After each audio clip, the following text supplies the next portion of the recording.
Welcome to this episode of Wiki Walks, a short podcast devoted to some of the more intriguing and, who knew, articles that you can run across in the weird world of Wikipedia. I'm your host, Chris Grismer. Well, happy day to you in podcast world, however you're listening to this. All right, so there's a part of me that considered doing a multi-part episode on this, or at least one unusually long episode, and this episode probably will be one of the longer ones I've done. And it's about the presidency of James Garfield, as both his election and assassination are particularly bewildering. But I will spare you my fascination with how he came to power and focus today on how he left it. So this episode is going to be a bit of a wild journey. On July 2nd, 1881, President James Garfield was fatally shot at a Washington train station by a deranged man named Charles Guiteau. Now, you've probably heard the standard story that Guiteau was simply a disappointed office seeker who killed the president in a crazed effort to get a government job. But, as we'll see, there's a lot more to this story than just a crazy dude with a gun. To understand Guiteau's motives, we have to step back and take in the whole political landscape of the late 1800s. You see, in those days, the federal power was expanding faster than a pregnant manatee, and government jobs were valuable prizes to be won, much like Jasmine in Aladdin. Getting appointed to a cushy federal post usually required currying favor with powerful members of Congress. Senators and representatives would recommend supporters, friends, and allies to fill positions in federal agencies. These appointees were expected to show their gratitude by kicking back a portion of their salaries to fund their political patrons' future campaigns. This corrupt system was known as the spoils system. Well, as you can imagine, reformers hated this quid pro quo cronyism, but the spoils men in Congress fought hard against any reform attempts. New York Senator Roscoe Don Corleone Conkling was the most notorious spoilsman who used his political machine to control a huge chunk of federal jobs. But in 1881, President James Garfield decided to take on Senator Conkling and the spoils system. Garfield nominated his own candidate for the lucrative position of the Collector of the Port of New York, rejecting Conkling's choice. This was like a declaration of war against the powerful kingmaker. Conkling threw an epic temper tantrum, as they did in those days and still do, resigning from the Senate in protest, hoping to trigger a crisis that would force Garfield to back down. But, well, he didn't. He refused to withdraw his nomination, even as Conkling's resignation split the Republican Party into warring factions, the stalwarts and the half-breeds, which sound like two houses from a great value Harry Potter knockoff. But now, we should turn our attention to Charles Guiteau. So his mental cheese had already slipped off his cracker long before these events, but he was once part of a very, let's call it a free love style commune. They were all very familiar with each other. And he ended up being so reviled by the rest of the Victorian-era hippies that they called him Charles Get Out. And they actually kicked him out of their little cult. I might one day do an adults-only episode about this commune because they eventually evolved and became Oneida, one of the largest makers of flatware in the world, and you probably own one of their spoons right now, but I digress. Guiteau considered himself a stalwart Republican who had campaigned for Garfield's election in 1880. He believed that his pro-Garfield speeches were instrumental to the election victory. So, in Guiteau's deluded mind, he deserved a juicy political plum as a reward. And the plum he had his eye on was the cushy post of the U.S. consul in Paris. Guiteau hounded the new administration for months trying to secure the appointment, but was clearly not qualified. When President Garfield ultimately rejected Guiteau for the Paris position, the unhinged man decided drastic action was necessary. In Guiteau's warped mind, Garfield had betrayed him and needed to be removed to resolve the feud tearing the Republican Party apart. By assassinating the president, Guiteau believed he would be saving the party, uniting the factions, and would emerge as a patriotic hero. So on the morning of July 2nd, 1881, Charles Guiteau waited at the Baltimore and Potomac Railway Station in D.C., where President Garfield was scheduled to board a train.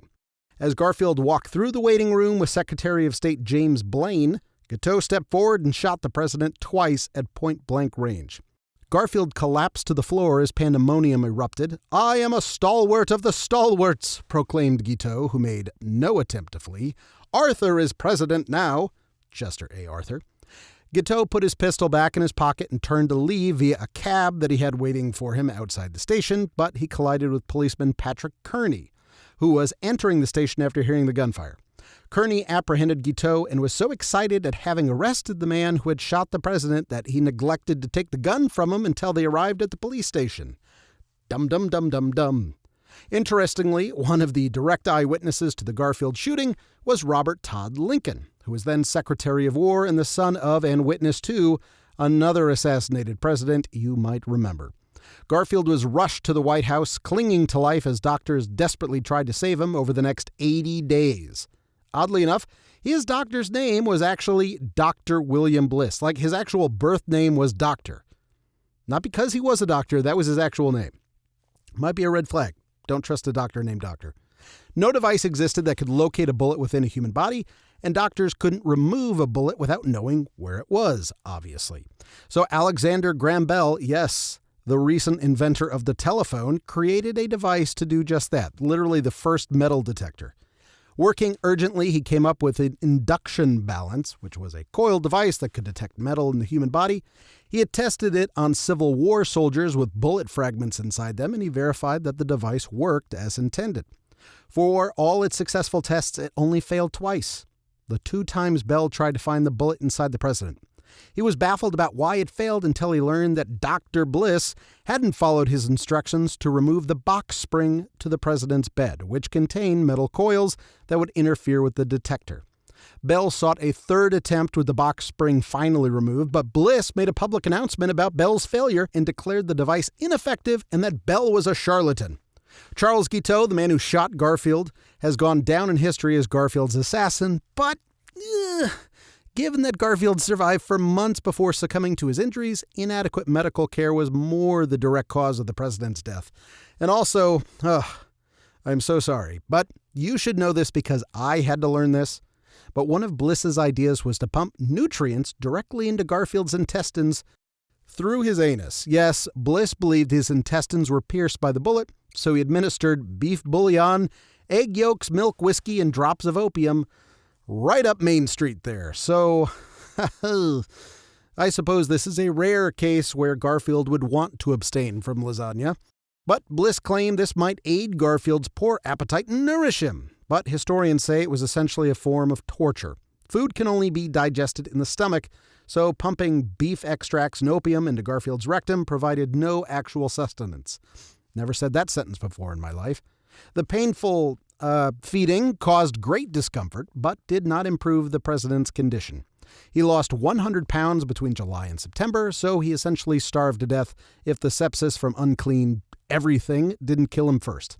So, just make sure to include that fun detour up the keister in your future book report about the president. On Sunday, September 18th, 1881, Bliss insisted that Garfield was getting out of the woods. But the next day, James Garfield succumbed to his injuries and died. The autopsy showed Bliss had probed on the wrong side, missing the lodged bullet. His misguided efforts had only introduced more injuries and infection, and the true cause of death was listed as blood poisoning from the original gunshot wound, but it was really the comedy of about 10 million errors that likely did the trick. Yet Bliss still had the audacity to send Congress a bill for his disastrous services. Lawmakers paid only a fraction of what he demanded. Tragically, this refusal to adopt new technology played out again 20 years later when President McKinley was assassinated. Doctors rejected the newly invented X-ray machine to find McKinley's bullet, afraid to move him. They operated without locating the bullet, and McKinley died of gangrene days later. Oh, and BT Dubs, Robert Todd Lincoln, was there for that one too. Maybe people should stop hanging around that guy. He actually refused any president invitations for 20 years after this, afraid that he was become death, destroyer of worlds. Charles Guiteau, so convinced that he would be revered for his actions, was shocked when the public reacted with outrage. He specifically purchased an ivory-handled revolver, thinking it would one day be in a museum. He was convicted of murder and hanged on June 30th, 1882, 2 days shy of the first anniversary of the attack. Eerily enough, the revolver was photographed and then never seen again. Do you have it? If you do, write to the show. Garfield's assassination became a rallying cry for civil service reform, and legislation was passed to stem the tide of the spoils system. and Congress was never corrupt again. In the end, some good emerged from the senseless tragedy with those reforms, and also his great-great-grandson, Richard Garfield, invented Magic the Gathering, and Richard's great-uncle invented the paperclip. Ha! Who knew? See, I told you this episode could have been so much bigger. Although, I guess, if you consider the totality of everything, if the doctor announced on Sunday that the president was doing well, and then he died the next day, well, I guess that finally explains why Garfield hates Mondays.